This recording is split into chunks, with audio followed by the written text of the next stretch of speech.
नमस्ते बच्चों। आज आप लोगों को पाठ 19 ईमानदारी का फल, इसका आज आप लोगों को अनुकरण वाचन करना है।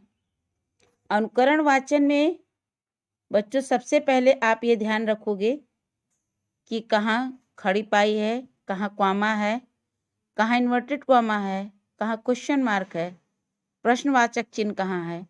इन सब चीज़ों को ध्यान में रखते हुए ही हमें अपने अनुकरण वाचन को पूर्ण करना है।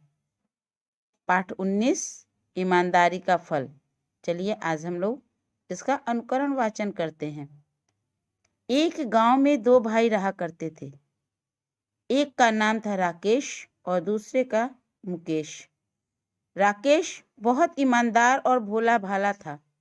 वह हर किसी की बात पर सहज ही विश्वास कर लेता था, लेकिन उसे कई बार धोखा भी खाना पड़ता था। लेकिन मुकेश बहुत ही धूर्त और चालाक था। अपने फायदे के लिए अक्सर ही वह दूसरों को बेवकूफ बनाता था। इसी वजह से उसके पास ढेर सारी संपत्ति इकट्ठी हो गई थी, जबकि राकेश बहुत ही गरीब और दुर्बल था। एक बार दोनों भाइयों में बहस होने लगी। मुकेश बोला, तुम क्यों ईमानदारी के पीछे पड़े हो? इससे तुम्हें क्या मिला आज तक? अगर तुम भी मेरे तरह बेईमानी करते तो आज तुम भी रईस होते और मजे से जिंदगी बिताते। राकेश उसकी बात पर हंसा। वह बोला, यह तुम्हारी गलत फहमी है भाई। ईमानदारी सदैव अच्छी ही है, यह बात तो कोई भी बता सकता है।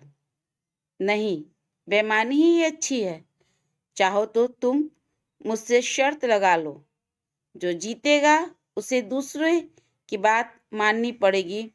मुकेश ने चालाकी से काम लिया।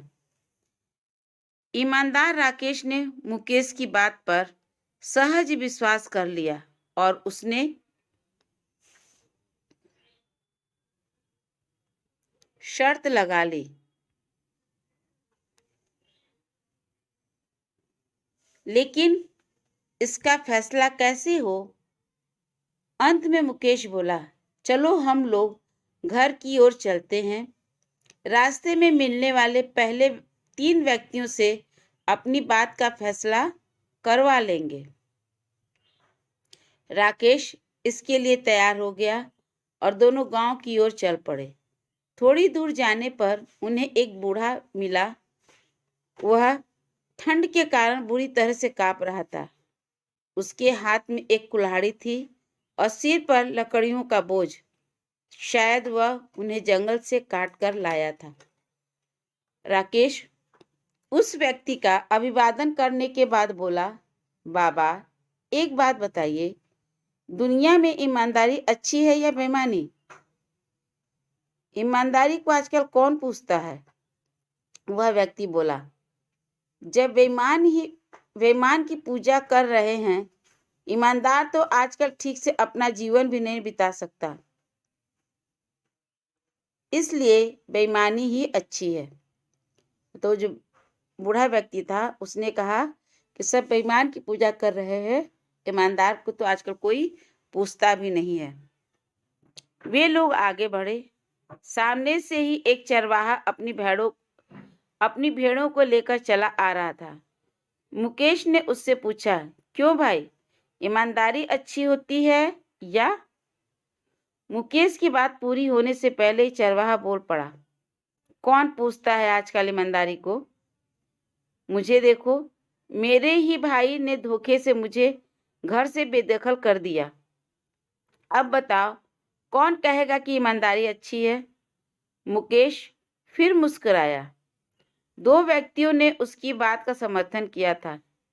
अब ये दोनों गांव के एकदम करीब जा पहुंचे। तभी उनकी भेंट एक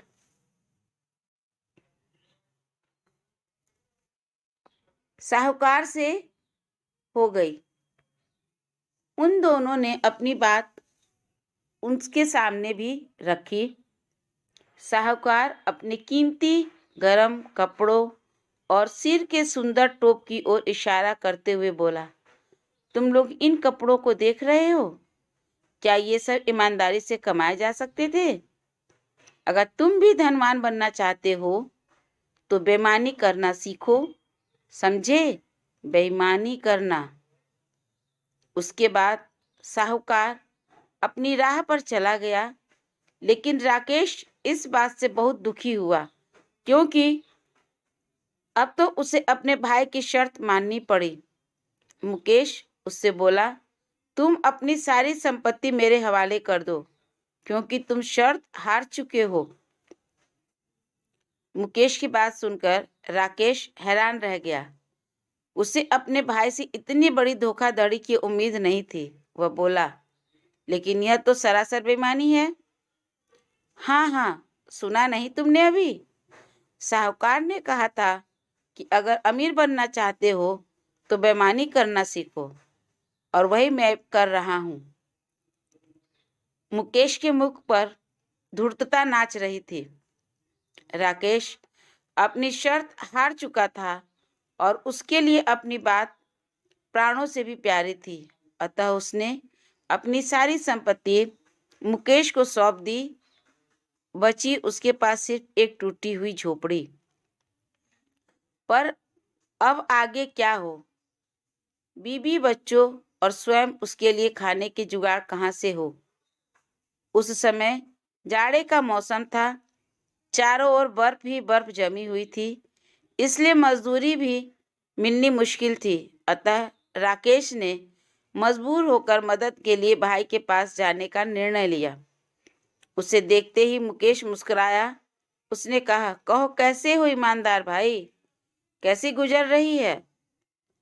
गुजर क्या रही है भाई? मेरे बीवी बच्चे भूख से तड़प रहे हैं। कृपा करके तुम मुझे एक बोरी आटा दे दो, मैं बाद में तुम्हें लौटा दूंगा। मुकेश ने कुटिलता से उसकी ओर देखते हुए कहा, हाँ, यदि तुम अपनी एक आंख निकाल कर दे दो तो मैं तुम्हें एक बोरी आटा दे सकता हूँ। यह तुम क्या कह रहे हो भाई? राकेश एकदम कांप सा गया। एक बोरी आटे के लिए एक आंख? यह तो सरासर अंधेर है। अब अंधेर हो या उजेर, इससे मुझे कोई मतलब नहीं। यदि तुम्हें आटा चाहिए तो शर्त मानो, नहीं तो यहीं से चलते बनो। बिना वजह मेरा समय बर्बाद मत खराब करो। समय मत खराब करो। सॉरी बच्चों, इसका इस तरह से होगा, बिना वजह मेरा समय मत खराब करो। राकेश कुछ देर तक सोचता रहा, फिर उसने अपनी एक आंख निकलवा दी और एक बोरी आटा लेकर घर आ पहुंचा। बच्चों, जब बेईमानी सिर चढ़कर बोलता है तो वो व्यक्ति क्या कर रहा है उससे यह बात पता नहीं चलती है। अब ये कहानी का आधा भाग है। कहानी का आधा भाग नेक्स्ट वीडियो में आप सुनेंगे। और इस बात का ध्यान रखिए कि जो ये कहानी है, यह कहानी ईमानदारी और बेईमानी पर है, और अंत में जीत ईमानदारी की ही होती है, बेईमानी की नहीं। इसका नेक्स्ट आप लोग कल। धन्यवाद।